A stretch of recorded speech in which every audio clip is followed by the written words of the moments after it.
G'day everyone, it's John here from the Ohazas podcast, and we're here for episode number 78.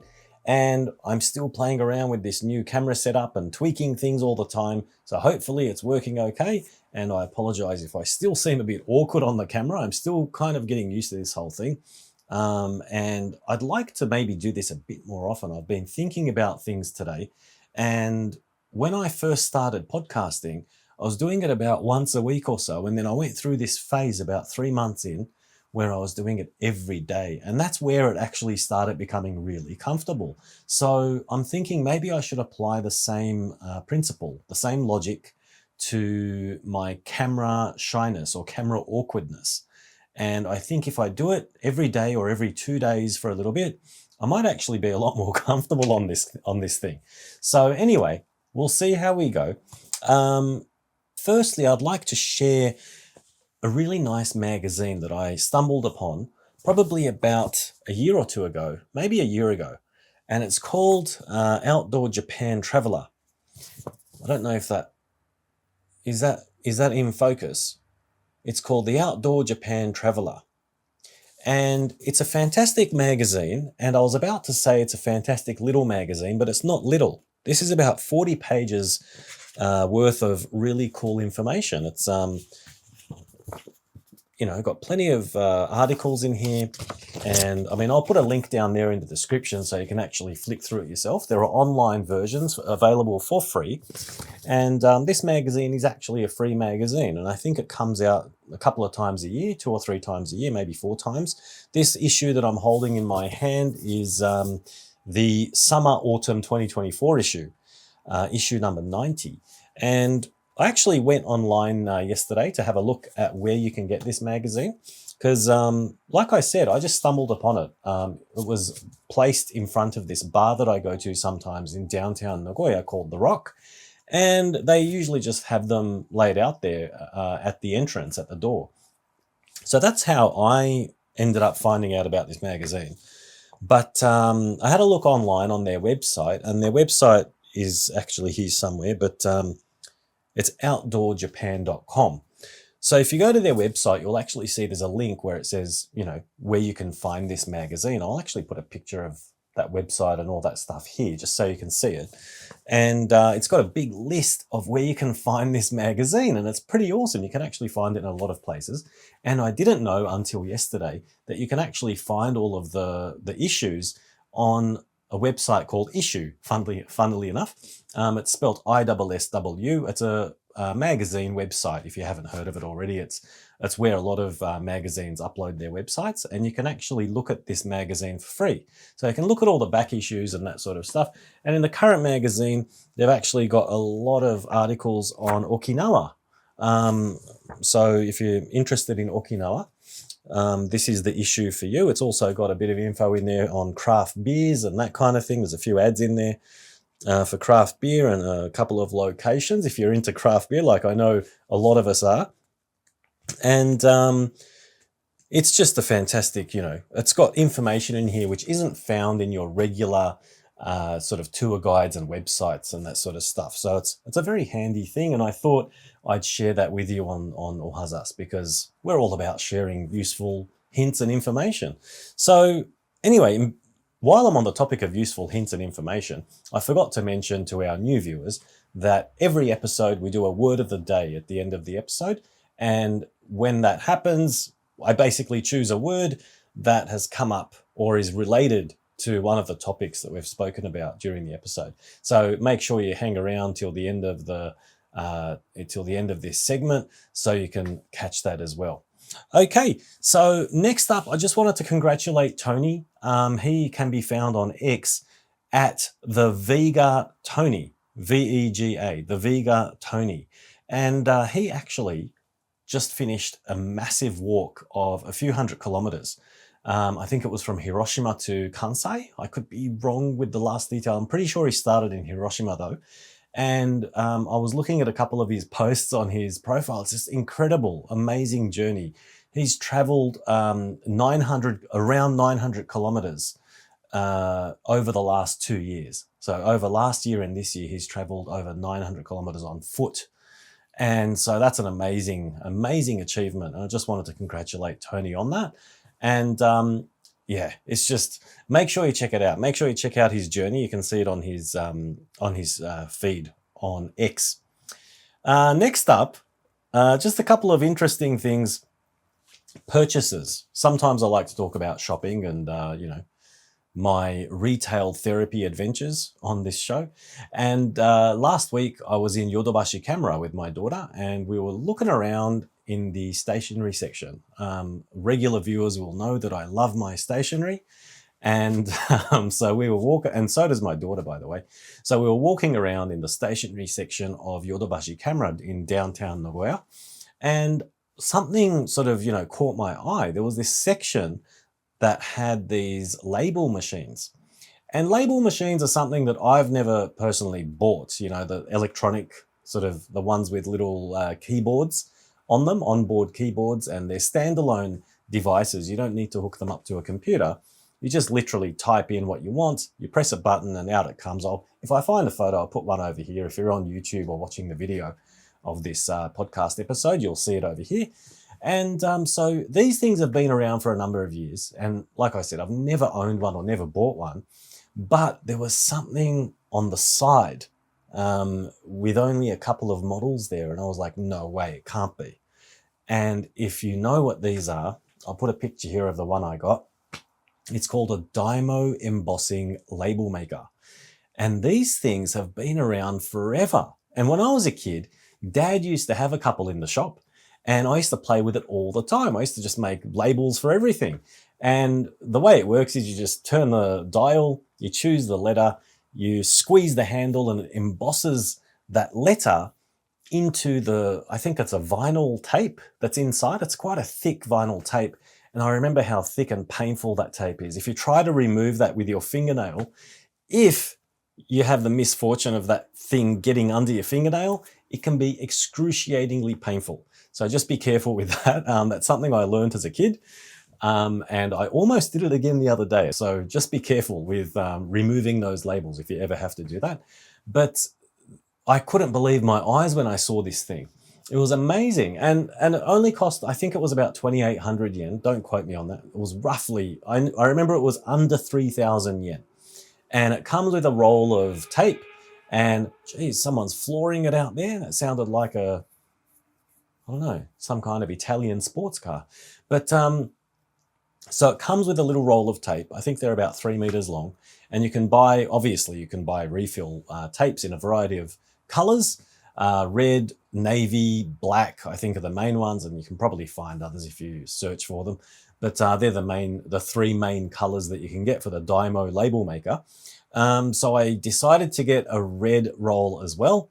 And when you press on them, it shows up as a white character. So when you press, squeeze the handle, it'll emboss the chosen letter onto into the vinyl material. And the stretching of the vinyl, if you sort of think of or imagine pulling on some kind of a colored piece of plastic, you'll probably know that it turns white when you pull it really fast or if you stretch it. And so that's what it's basically doing. It's making the vinyl change its color to white by, you know, when you're pressing it, when you're applying that pressure. And it's better than printing because it's 100% permanent. Printing can be rubbed off or, you know, erased somehow, perhaps. It can easily be scratched. But these labels are very, very durable. They're three-dimensional. They're embossed. So really, really handy. But they've got one thing I love about them. They have that really nice retro look and feel to them. The characters are not perfectly lined up, and they look like it's a very manual or analog. In Japan, they always refer to things as digital or analog. And I find it's got that beautiful analog aesthetic to it. And I really, really like that charm. Anyway, so while I was there, they actually had one on display and I showed it to my daughter and I was like, do you know what this thing is? And of course she didn't know. And she was really fascinated when I showed her what could be done because it actually had the tape in there. And I showed her and I printed out her name and and she then printed out the name of the character that she likes. an anime character. And she got very, very excited. And I was like, you know what, the hell with it, let's buy it. And so I bought it, and I've been playing with it ever since. And I'm labeling my notebooks and all sorts of things, and so is my daughter. But I thought I'd share that because I was blown away. I still can't believe that I found that in a Japanese electronics store. And from the little research or investigation that I did the other day, I think its origins, I think it's actually from Switzerland or something. I could be wrong with this, but for some reason, like the word Switzerland, the country Switzerland kept popping up when I was doing Google searches for the Dymo label maker.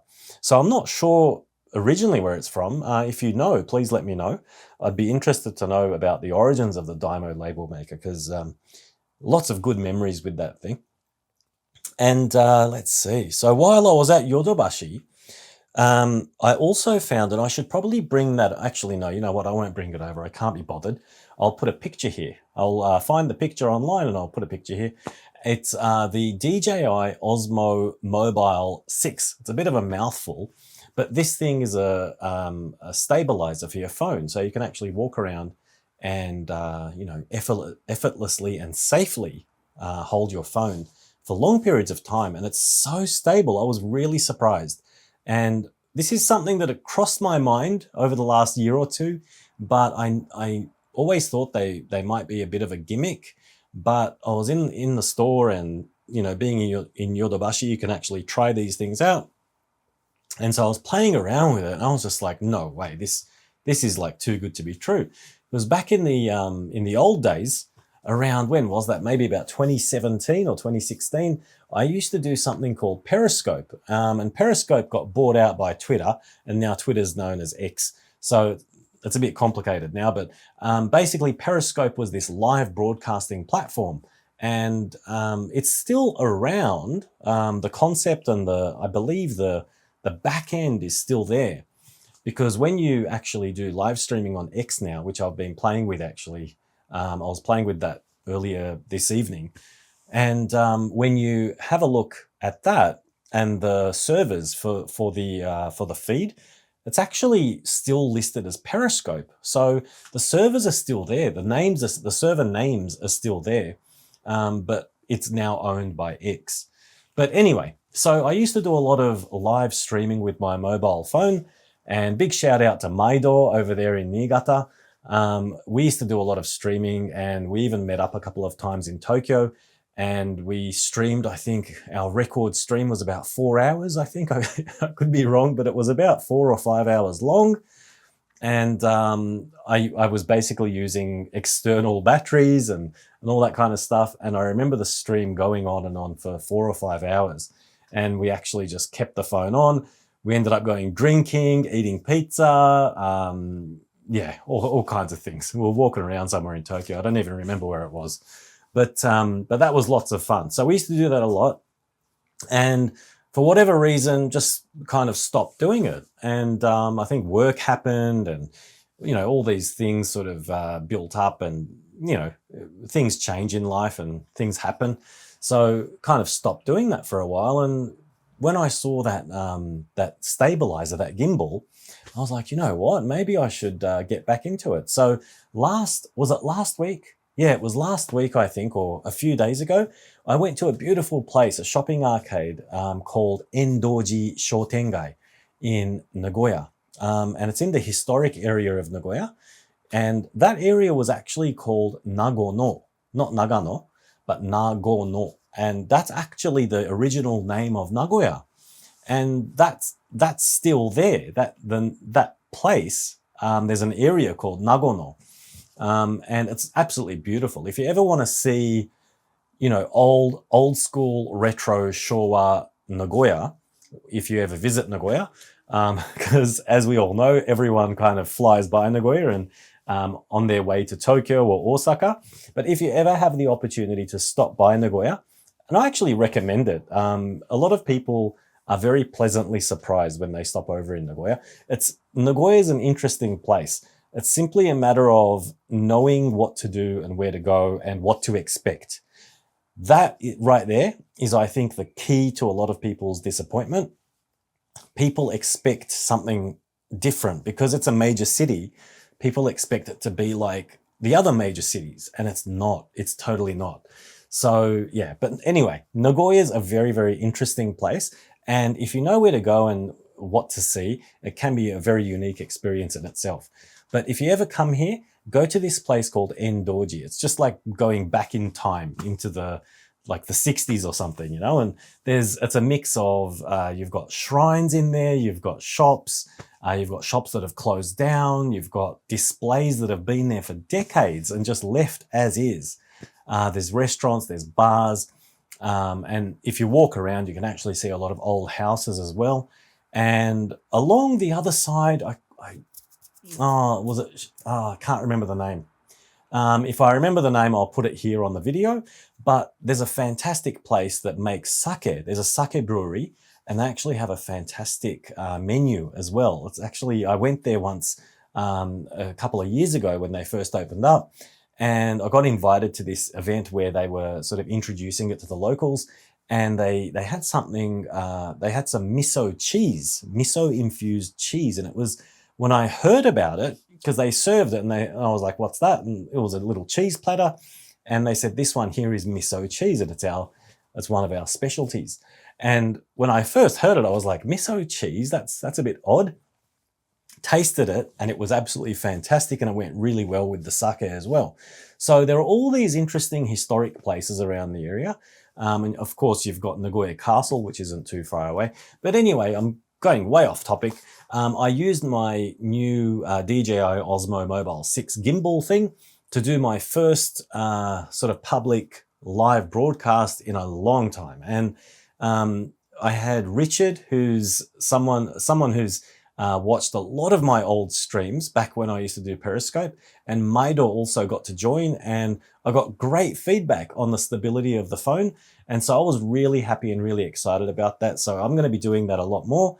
And that was done over on my private or personal account on X. I think I might actually start doing it on the Ohazas account as well. If I go to anywhere that's related to, you know, the channel, I'll obviously do it on the Ohazas podcast, so I can share information. If there's news or travel info or local info or anything Japan related or Japanese language related, I'd love to just quickly turn it on and live stream and show you guys what things actually look like and point to them and, you know, talk about them in real life. Because I love doing that I love going out and recording actual things in real life instead of just always doing this studio kind of setup with a background. So yeah, look out for that. I'll be doing that on X as we go forward.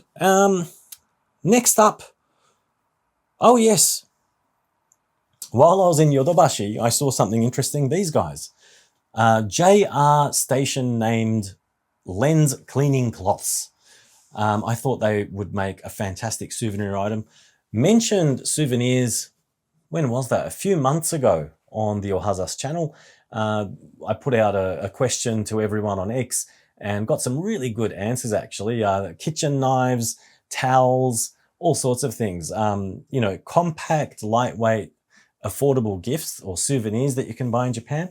Anyway, when I saw these, I thought of that post, and I thought these are a fantastic gift idea or a souvenir for even people who live in Japan. You know, they have the major stations, Nagoya, Kyoto, and Tokyo, and Osaka, I think. I'll put the picture here. This is actually a photo I took in the Yodobashi store the other day.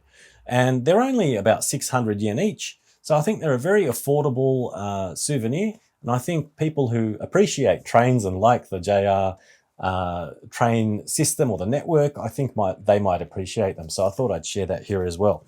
So it's here on the list. I love having this little paper list.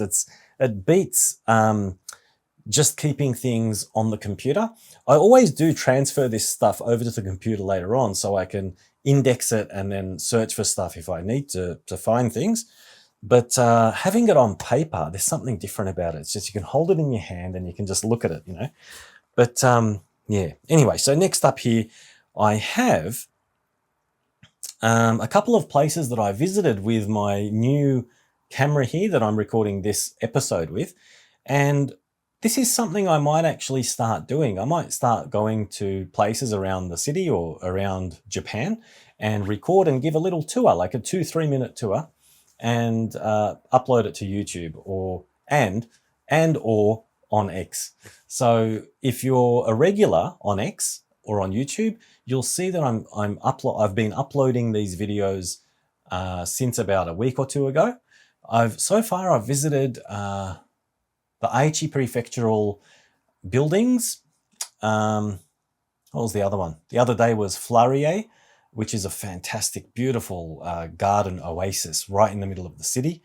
And the other one was, there's a monument in a place called Tsuruma Park. And yeah, I gave a quick brief tour of that place as well. So yeah, this is something that I'll keep doing because I think it's a great way, little snippets of information about places in Nagoya and Japan. Whenever I go somewhere, I'm gonna just take this camera with me, and it's really compact and the quality is great.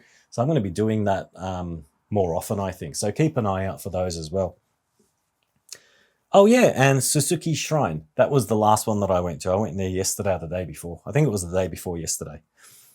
Okay, Christmas trees. Christmas trees are up in Nagoya Station, officially up on the 13th of November. And it is quite early, but that's when they go up in Japan. As soon as Halloween finishes over here, I'm sure everyone who lives here knows it's straight from Halloween to Christmas here. There's no mucking around. So they're up, they, plural, because there are actually a couple. I was just thinking of the one big one in at Nagoya Station, but there are a couple in that area as well. So there's one in Kitte, there's one right outside the JR Towers, and that's the main one, and it's absolutely gorgeous. It's a brand new tree this year. I saw it on about the 11th, Pocky Day. On the 11th of November, we call it Pocky Day here because you've got 1111. And it was looking fantastic already, but the lights weren't up, and there was a sign saying that it's going to be ready on the 13th. So I haven't had a chance to go there yet, but you know, I guarantee you I'll be there soon, and I'll be taking photos and sharing those with you on X as well. And then next up, I don't have a next up. Wait a minute. I've covered everything. And that brings us to the end of the episode. And you know what that means? That means it's word of the day time. Word of the day for today is connected to Tony's really moving story about his journey across Japan, 900 kilometers over 2 years. And I was very moved. And when I saw his post about that on X, he actually posted about it in Japanese, and I replied in Japanese, and I used the word kando. Kando is a beautiful word. I love convenient, easy to remember words like this. They're very practical in Japanese with the kanji. Kan means feeling, and do means to move. So it literally means when your feelings move. And the English for it, funnily enough, is to be moved. And so I wanted to say that I was moved by his story. And so the word kando can be used. Kando shimashita is the past tense of move, to be moved. So yeah, that's a handy word that actually comes up quite a bit in Japanese conversation. And I hope you can make use of it one day, if not today. Anyway, that's all for now. I'm rambling on, and it's time to sleep. I'm actually recording this in the evening today. Not common for ohazas. Ohazas meaning good morning. We usually do this in the morning. But today, you know, why the hell not? I'm sure no one minds that I'm doing it in the evening. But I'll be putting this up on X and YouTube, and you'll also be able to hear the audio version on my usual podcast platforms, on Spreaker and on Apple Podcasts as well. Anyway, thanks very much for watching and listening, and I hope everyone has a fantastic weekend. Bye for now.